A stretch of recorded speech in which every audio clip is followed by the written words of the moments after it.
आमचे जे नगराध्यक्ष पदाचे उमेदवार आहेत ते सिद्धिताई वस्त्रे, त्यांचं वय आहे 23-24. सगळ्यात लहान आहेत ते. मूर्ती लहान पण कीर्ती महान, काल शिंदेसाहेबांनी स्वतः तोंडाने म्हणले. तर सिद्धिताई वस्त्रेंसाठी आणि सर्वसाधारण पुरुषांमधून चेतनबापू देशमुख म्हणजे मी स्वतः आणि ओबीसी महिलेतून सुवर्णा सुरेश गाडवे, या तिघांचं एकच चिन्ह आहे धनुष्यबाण. या धनुष्यबाण चिन्हावर सगळ्यांनी शिक्कामोर्तब करून बटन दाबून त्यांना प्रचंड अशा बहुमताने विजयी करावी ही सर्वांना मतदार बंधूंना माझी नम्र विनंती आहे. ज्यावेळेला प्रचारात फिरत असता त्यावेळेला आपल्याला प्रभागामधील कोणते समस्या जाणवतात किंवा नागरिक तुम्हाला कोणत्या समस्या सांगतात? आता मी बघत आलो आहे, ज्यावेळेस मी प्रचारासाठी प्रभागामध्ये फिरतो, प्रभागामध्ये फिरल्यानंतर काही ठिकाणी नळ आहेत पण त्या नळाला पाणी नाही, काही ठिकाणी गटारी आहेत पण त्या गटारी पूर्ण तुंबलेल्या आहेत, छोट्या साईजच्या आहेत, काही ठिकाणी रस्तेच तयार झालेले नाहीत, स्ट्रीट लाईट नाहीत, लाईटीची समस्या आहे, गटारीची समस्या आहे, पाण्याचे प्रश्न आहे. ह्या मूलभूत गरजा आहेत, मतदारांच्या ह्या मूलभूत गरजा आहेत.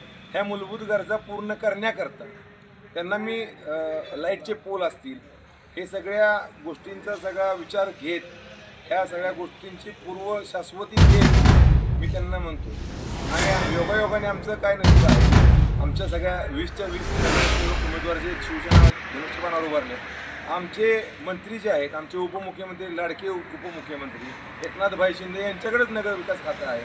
त्यांनी काय शब्द दिला आम्हाला की तुम्ही स्वतः निवडून या, माझ्याकडे कुठल्याही प्रकारचं काम असू द्या, 100% तुम्हाला जेवढा पाहिजे तेवढा निधी रस्त्यासाठी देतो, पाण्यासाठी देतो, गटारीसाठी देतो, ड्रेनेजसाठी देतो, लाईटीसाठी देतो, हा शब्द घेतला. आणि मी प्रचारामध्ये हेच वारंवार प्रत्येक मतदारांपर्यंत पोहोचवण्याचा प्रयत्न करतोय.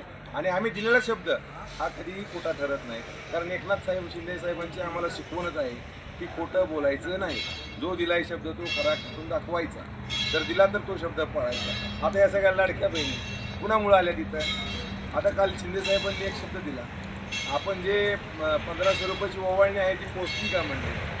सगळ्या म्हणजे सगळ्या बहिणी म्हणल्या की पोचतोय म्हणल्या, 100% पोचतोय म्हणले.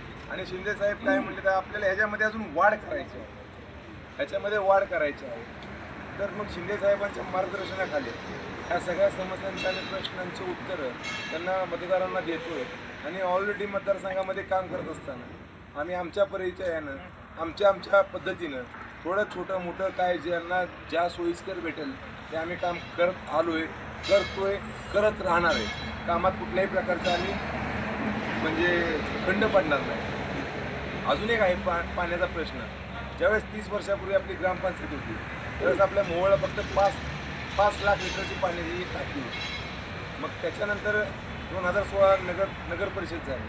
नगर परिषदेवर नगराध्यक्ष रमेशजी बारसकर साहेबांनी काय केलं, एक 5 लाख लिटर टाकी पाण्याची तयार केली, एक 9 लाख लिटर पाण्याची टाकी तयार केली, एकूण झाली 14 लाख लिटर.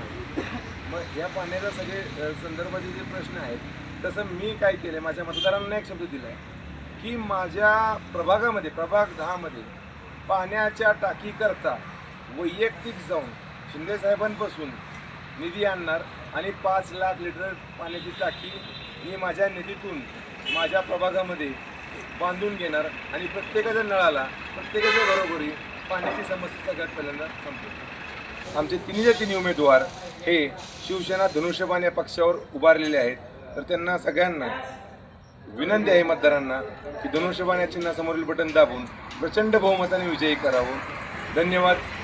जय हिंद, जय महाराष्ट्र.